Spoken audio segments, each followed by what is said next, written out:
eto guys, alam naman talaga natin na yung cream silk, magaling talaga yan. Maganda siya gamitin. Ang kagandahan lang kapag dito kayo mag-order, mas makatipid kayo. Yes, at mabilis lang din naman yung kanilang delivery. At madali lang din siyang gamitin. Alam na talaga natin kapag nagpupunta tayo sa mga tindahan, naghanap tayo ng mga keratin, ito yung ino-offer sa atin. Yung mga hair conditioner dahil maganda at maraming naghahanap. So, ibig sabihin, tinatangkilik ng mga tao dahil maganda yan. Maganda yung result. So, depende kung ano yung kailangan ng buhok mo. So, kung masyadong damage yung buhok mo, yung gold yung dapat mong piliin. Pero, kung bago kang rebond, ayan guys, kung bagong rebond, dapat yung pink yung gamitin natin. Diba? Kaya, kung gusto nyo yan, i-click mo lang yung link dyan sa baba na ilalagay ko para maka-order kayo.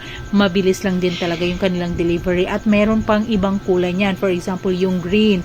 So, kung manipis naman yung buhok mo, dapat yung green yung dapat mong orderin. Kaya click mo na yung